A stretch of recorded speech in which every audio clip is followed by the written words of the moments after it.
bumbung runtuh, pokok tumbang di Shah Alam.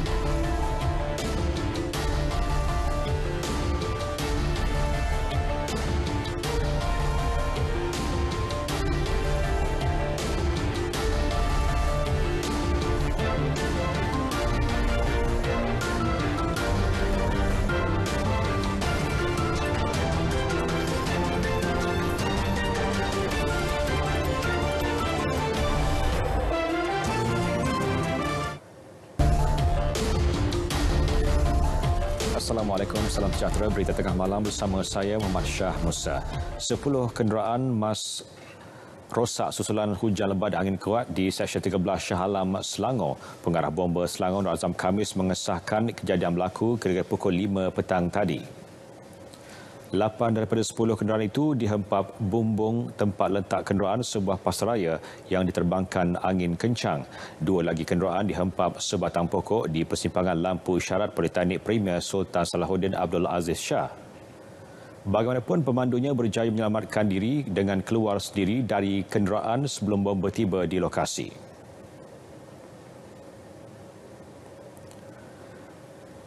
Dan untuk perkembangan semasa di lokasi, kita langsung bersama Mohan Cina Sami. Mohan? Baik, saya berada di Seksyen 13 Shah Alam. Seperti mana anda sedia maklum, sekitar jam 6 petang tadi berlakunya ribut petir di Shah Alam, iaitu melibatkan beberapa lokasi, antaranya ialah Seksyen 13. Saya ketika ini berada di hadapan sebuah pusat membeli belah di mana kawasan parkir bagi pusat membeli belah ini telah terjejas teruk akibat ribut petir, di mana kita boleh lihat sendiri kerosakan-kerosakan yang berlaku di belakang saya ni, di mana kita lihat bumbung-bumbung zinc berterbangan dan juga berlaku beberapa kerosakan, antaranya adalah tiang-tiang kawasan parkir juga turut rosak. Saya juga telah dimaklumkan oleh pihak pusat membeli belah ini bahawa tiada sebarang kemalangan jiwa yang berlaku, termasuk kerosakan terhadap kereta-kereta yang telah diletakkan di kawasan parkir ini. Baik, selain itu saya juga berjaya menghubungi pihak Jabatan Bomba dan Penyelamat Negeri Selangor yang telah memaklumkan kepada saya sememangnya berlaku ribut petir ini telah mengakibatkan kerosakan di beberapa lokasi. Antaranya adalah melibatkan sebuah IPTS atau Institut Pengajian Tinggi Swasta yang tidak jauh daripada kawasan pusat membeli belah ini yang turut mengalami kerosakan, antaranya ialah kerosakan melibatkan bumbung yang rosak dan juga kerosakan di bahagian parkir. Selain itu juga pihak bomba telah memaklumkan kepada saya terdapat kejadian pokok tumbang di beberapa kawasan, antaranya di kawasan lampu isyarat berdekatan dengan sebuah politeknik yang berampiran kawasan ini. Pokok tersebut telah mengempap beberapa buah kereta, namun tiada sebarang kemalangan jiwa atau mangsa tersepit yang telah dilaporkan kepada pihak bomba. Selain itu juga orang ramai diminta supaya berhati-hati dan melaporkan sekiranya berlaku sebarang kejadian seperti ini kepada pihak berkuasa bagi tindakan yang selanjutnya. Dan sekian saja laporan saya dari Shah Alam. Kembali bersama rakan penyampai di studio, silakan. Baik, terima kasih Mohan. Beralih ke perkembangan insiden tanah mendap di Seri Kembangan. Kerja-kerja mengalihkan kenderaan giat dilaksana. Tinjauan dapati wujud rekahan kecil di jalan raya kawasan berkenaan disebabkan pemasangan cerucuk kepingan besi.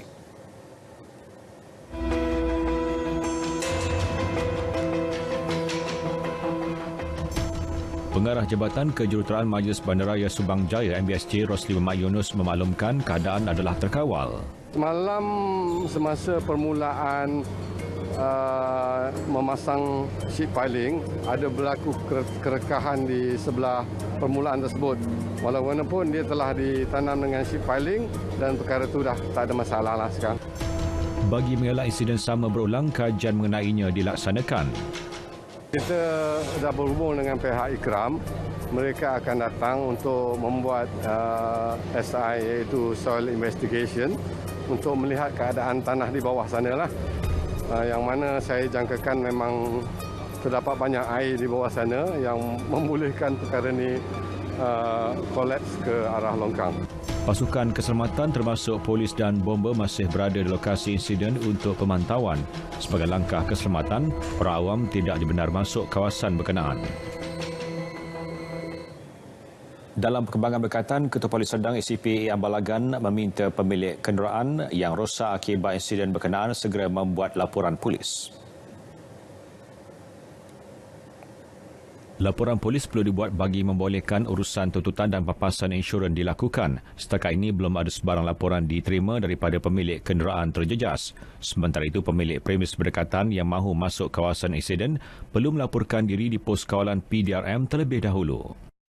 Dan kita juga menasihatkan kepada tuan punya premis kedai, iaitu di hadapan itu directly ada 17 kedai, dan kita telah menasihatkan mereka agar mengosongkan, dan semua mereka telah mengosongkan rumah kedai sehingga keadaan selamat barulah mereka boleh pulang.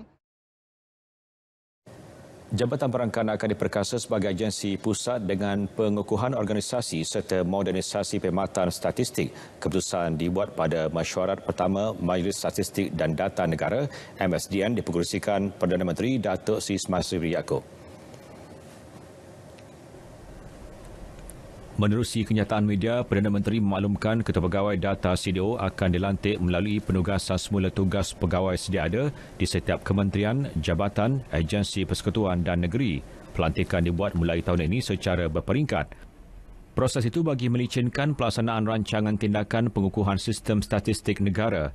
MSDN bertindak sebagai badan penasihat tertinggi dalam memberi panduan dan hala tuju bagi mengukuhkan tabir urus sistem statistik negara. Ia dianggotai Menteri Kabinet Berkaitan, ahli akademik, wakil sektor awam, sektor swasta dan industri serta Jabatan Perangkan yang bertindak sebagai sekretariat. Perdana Menteri turut mengumumkan penubuhan jawatan kuasa eksekutif dipengerusikan Ketua Setiausaha Negara bagi memacu kerjasama antara kementerian dan agensi serta pihak swasta dalam merealisasikan agenda berpandukan hala tuju MSDN. Yayasan MySDG yang bertanggungjawab mengawal selia dana amanah MySDG ditubuhkan. Matlamat pembangunan mampan SDG merupakan komponen penting dalam perancangan dan dasar pembangunan negara.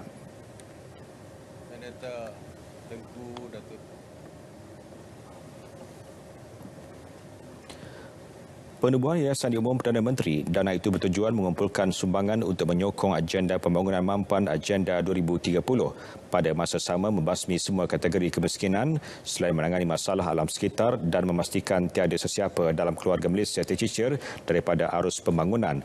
Buat permulaan, kerajaan memperuntukkan RM20 juta untuk dana MySDG.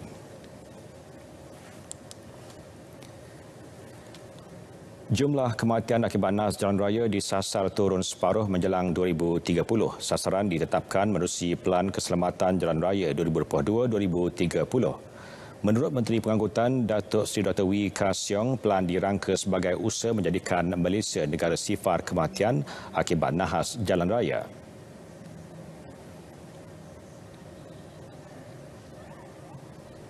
Menjelang tahun 2030, kita kena kurangkan kadar kematian ataupun kemalangan maut kepada 50%. Itu berdasarkan kepada baseline data pada tahun 2019.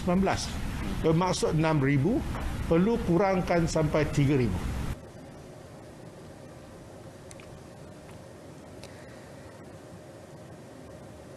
Terdahulu beliau melancarkan OPS bersepadu dan kempen keselamatan jalan raya sepanjang Tahun Baru Cina 2022. Operasi berlangsung 25 Januari hingga 8 Februari. 2,200 penguatkuasa JPJ ditugaskan dalam operasi terbabit. 14 lokasi menjadi tumpuan. Mereka akan menggunakan kaedah penyamaran selain melakukan pemantauan di pangkalan stesen penguatkuasa. Aliran trafik tinggi sepanjang Tahun Baru Cina dijangka berlaku di Lebuh Raya Karak dan Lebuh Raya Pantai Timur LPT. Syarikat konsesi Anih Berhad menasihati pengguna jalan raya yang mahu ke Pantai Timur merancang perjalanan sebagaimana yang dicadangkan pihaknya dalam Lembaga Lebuh Raya Malaysia.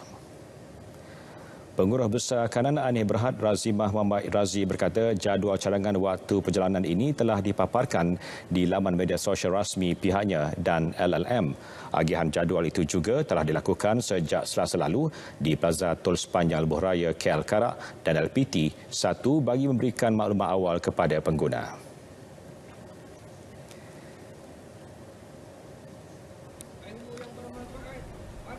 Di Melaka dijangkakan 120,000 kenderaan akan memasuki negeri itu sempena cuti perayaan ini.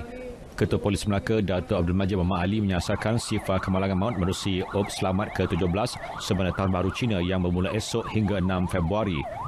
12 kawasan dikenal pasti kerap berlaku nahas. Di Kelantan, hampir 800,000 kenderaan dijangka masuk ke negeri itu sempena Tahun Baharu Cina. Justru Ketua Polis Kelantan, Dato' Syafiq Muhammad memohon kerjasama orang ramai menggunakan peluang ini sebaik mungkin dengan mematuhi SOP cegah COVID-19 dan mengelak kemalangan. Pada tahun 2020, kes kemalangan di negeri itu meningkat kepada 498 kes berbanding tahun sebelumnya. Pelancaran OP Selamat berlangsung di Tunjung, Kota Baru. Sementara itu, di Serdang, Selangor, 3 lokasi panas berisiko tinggi berlaku kemalangan semasa musim perayaan dikenal pasti. Ketua Polis Serdang, ACP A. Ambalagan berkata, lokasi itu akan diberi tumpuan dalam OP Selamat. Bahagian siasatan dan penguasaan trafik juga akan menjalankan operasi penguasaan menyeluruh bagi mengurangkan keadaan nahas. Seorang lelaki warga Mas yang ditemui tinggal bersendirian di kawasan hutan berhampiran Salak Selatan sebelum ini menjadi antara penerima sumbangan Bakul Keluarga Malaysia Rumah Prihatin. Bantuan diberi sempena Tahun Baharu Cina 1 Februari ini. Sumbangan disampaikan Menteri Komunikasi dan Multimedia Tan Sri Anwar Musa merangkap pengasas Rumah Prihatin di kediaman Leong Chong Kiong di PPR Salak Selatan. Beliau yang berusia 66 tahun atau lebih mesra disapa sebagai Uncle Leong ditemui tinggal dalam situasi menyedihkan di sebuah pondok usang oleh aktivis sosial tahun lalu. Dia dibantu Tan Sri Anwar Musa yang pada ketika itu menjawat jawatan Menteri Wilayah Persekutuan untuk mendiami sebuah rumah di PPR Salak Selatan sehingga kini. Pemberian vaksin COVID-19 untuk kanak-kanak melalui program imunisasi COVID-19 kanak-kanak PIC Kids bakal bermula 3 Februari ini. Timbalan Menteri Kesihatan Dato' Dr. Nur Azmi Ghazali memaklumkan program dianggarkan melibatkan 4 juta kanak-kanak. Sebagai permulaan, pemberian vaksin Pfizer akan dilaksanakan di Lembah Kelang melalui hospital-hospital bagi kanak-kanak yang mempunyai masalah perubatan, manakala pemberian vaksin bagi kanak-kanak yang tiada masalah perubatan akan diberi di pusat pemberian vaksin integrasi. Seterusnya, ini akan diperluaskan ke sekolah dengan kerjasama Kementerian Pendidikan Malaysia dan kaedah pemberian lain yang telah dikenal pasti adalah PPV offsite, klinik swasta, klinik kesihatan dan program jangkau luar atau outreach. Sehingga kini 484,639 kanak-kanak berusia 5 hingga 11 tahun telah mendaftar di aplikasi MySejahtera bagi mendapatkan vaksin COVID-19. Melalui kaedah itu, ibu bapa atau penjaga boleh memilih lokasi serta masa vaksinasi sesuai untuk anak masing-masing. Pelaksanaan sistem janji temu akan diperluas ke negeri lain dalam tempoh terdekat. 743 pelajar sekolah dan institusi pendidikan di Negeri Sembilan positif COVID-19 membabitkan 11 kluster pendidikan setakat Rabu. 8 daripada institusi pendidikan berdaftar dengan Jabatan Pendidikan Negeri, manakala 3 lagi membabitkan institusi swasta. Menurut Menteri Besar Negeri Sembilan, Datuk Seri Aminuddin Harun, sebahagian besar daripada kes membabitkan pelajar di asrama. Pelajar yang dikategorikan sebagai kontak rapat diarah menjalani tempoh kuarantin di sekolah dan tidak dibenarkan pulang ke rumah sehingga tamat tempoh kuarantin meskipun ketika cuti Tahun Baharu Cina. Saya menyarankan agar ibu bapa memberi kerjasama sebab anak-anak kita nak menghadapi peperiksaan. Dan saya rasa ini penting, kita menghadapi peperiksaan yang amat besar, iaitu SPM yang menentukan masa depan mereka. Okey, yang keduanya, jika mereka mengambil ataupun mereka balik ke rumah, balik bercuti pada Tahun Baru Cina ini, mereka terpaksa menghabiskan cuti mereka sehingga cuti bulan 3. Mereka tak boleh balik ke sekolah. Mereka menggunakan PDPR. Ini akan menyusahkan anak-anak jugalah. Itu yang tinggal di asrama. Yang ini yang tinggal di asrama. Pemantauan akan terus dilakukan dengan memastikan SOP dipatuhi. Beliau berkata demikian selepas mesyuarat Jawatankuasa Keselamatan Khas COVID-19 Negeri Sembilan di Seremban. Kadar tarikh baru elektrik negara bagi tahun 2022 hingga 2024 bakal diumum dalam masa terdekat. Menteri Tenaga dan Sumber Asli Datuk Seri Taqiyuddin Hassan memberi jaminan ia tidak akan membebankan rakyat. Kawal selia berasaskan insentif akan dilaksana 1 Februari ini. Perkara itu diputuskan Kabinet semalam selepas 6 kali perbincangan. Kita akan implement IBR ni dan juga RP3, Regulatory Period 3 ni pada 1 Februari. So you can guess lah bila kita akan announce.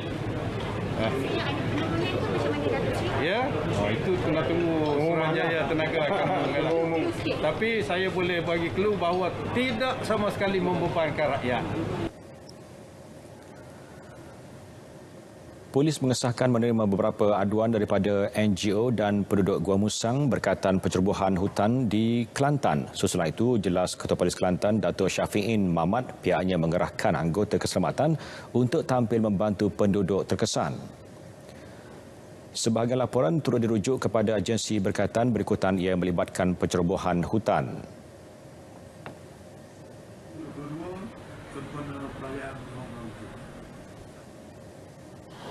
Siasat pihak polis kan ni dengan agensi-agensi lain sebab ini melibatkan pencerobohan hutan ataupun mungkin ada unsur-unsur lain.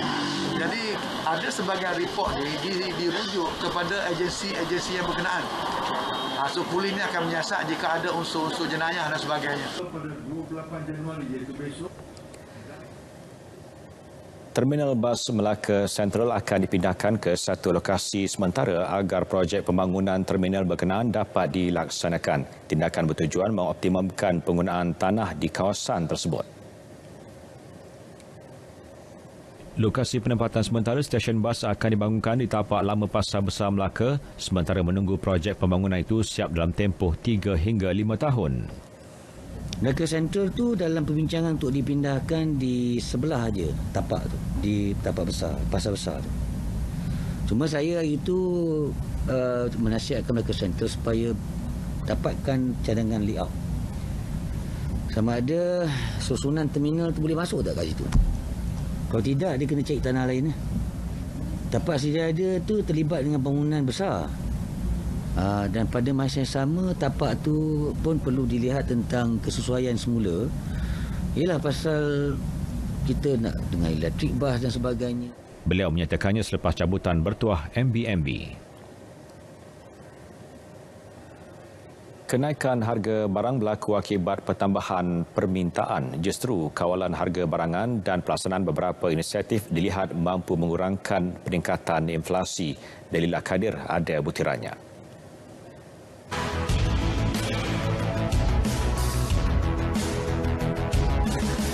Apabila permintaan melebihi bekalan, maka harga akan meningkat. Rangkaian nilai jualan atau rangkaian seperti logistik dan juga pengangkutan juga terganggu. Ini terjadi setelah pembukaan ekonomi, bekalan mentah tiba-tiba diperlukan secara mendadak. Kadar inflasi negara sebanyak 3.2% menjadi faktor pendorong peningkatan indeks harga barangan pengguna. Kenaikan disumbang permintaan mendadak susulan pembukaan semula sektor ekonomi. Bayangkanlah sewaktu MCO ataupun PKP diadakan, banyak perniagaan tidak dapat membekalkan bahan mentah dan mereka mengalami kerugian. Contohnya peternak ayam, ya, dan pelbagai lagi barang komoditi yang terpaksa melalui kerugian apabila kekurangan permintaan, dan kini tiba-tiba permintaan yang datang dan mendadak, ya, menyebabkan mereka terpaksa, ya, meningkatkan segala jenis usaha mengeluarkan segala jenis produk dan sebagainya. Pelbagai inisiatif dilaksana menerusi bajet 2022 bagi menstabilkan dan mengawal kenaikan harga. Antara dilaksana program jualan keluarga Malaysia. Ia telah membantu mengurangkan kenaikan harga secara mendadak. Sebanyak 200 juta ringgit juga diperuntukkan untuk membantu mengurangkan harga barang keperluan penduduk luar bandar. 400 juta ringgit untuk menstabilkan harga minyak masak. Selain inisiatif kerajaan, inflasi juga boleh dikawal menerusi peningkatan produktiviti.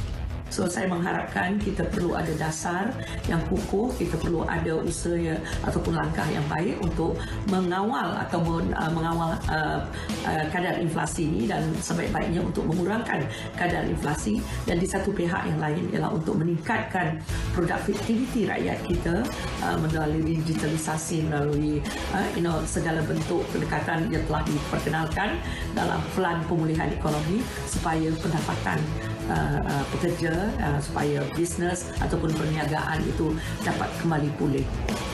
Kawalan inflasi membolehkan kuasa beli rakyat meningkat dan sekaligus merancakkan aktiviti ekonomi domestik. Lila Kadir, Berita RTM.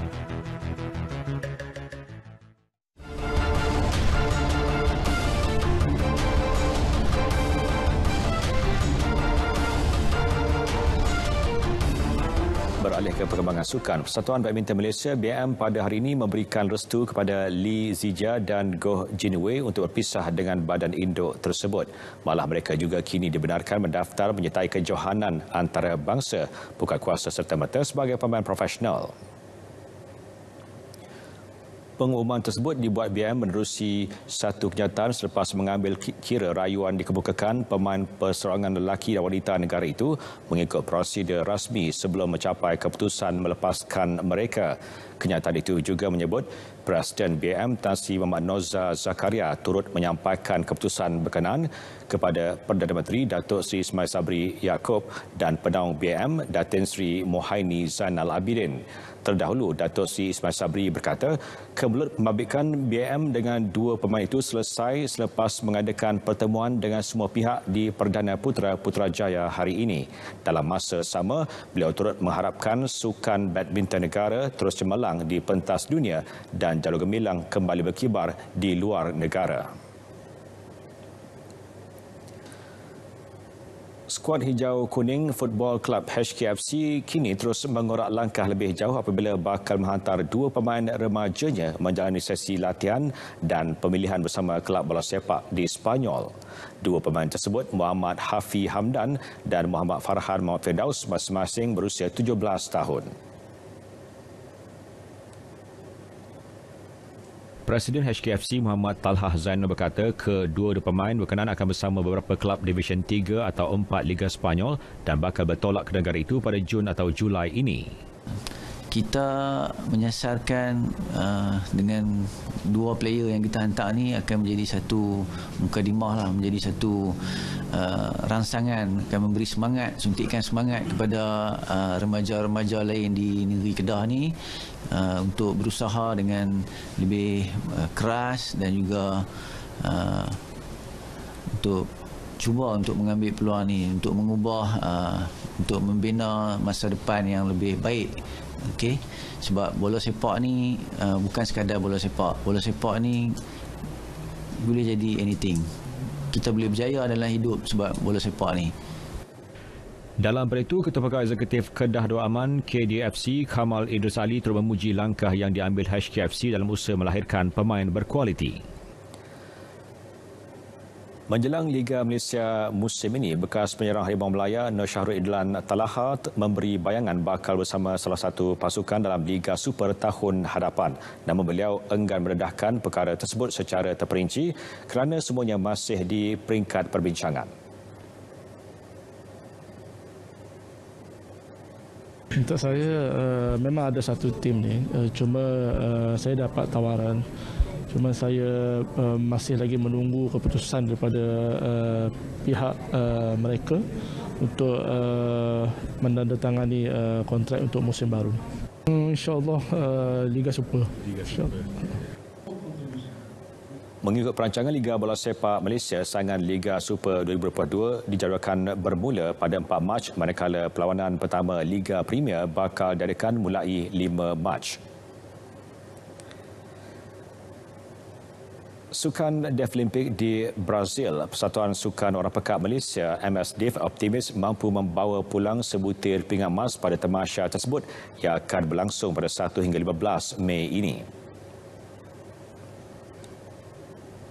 Presidennya Ong Shin Wen berkata sasaran pingat disandarkan pada pemenang pingat gangsa acara badminton perseorangan wanita Deaflimpik 2019 Boon Wei Ying.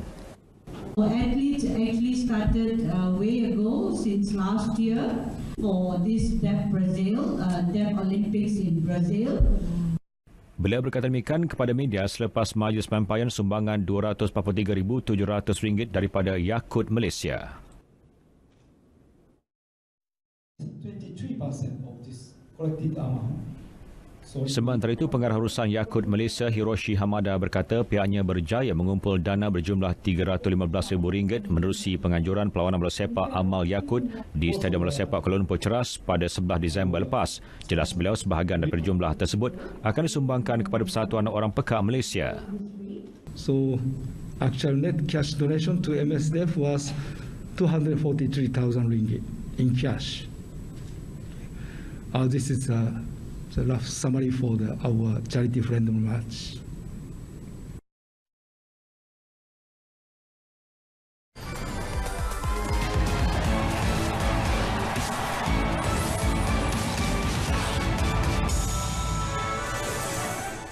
I am very excited and honored to be racing for Malaysia for this upcoming 2022 Winter Olympic Games in Beijing.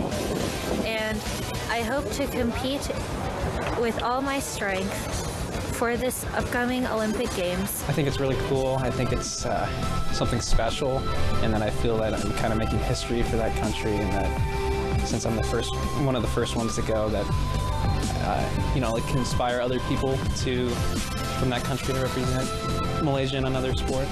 I've tried my best to qualify for the Beijing Winter Olympics, but I have much to improve and will continue to work hard for the next Winter Olympics. I just wanted to say for myself, even if I don't qualify, I hope that you continue to support us, support winter sport in Malaysia, to help us to continue to grow and continue to improve as the years go by. And I promise on my part that I will do my best to represent my country every time I get the opportunity to, as well as, be an inspiration to the next generation of younger athletes. And to the athletes competing in Beijing, all the best to all of you, and I hope you guys do really well.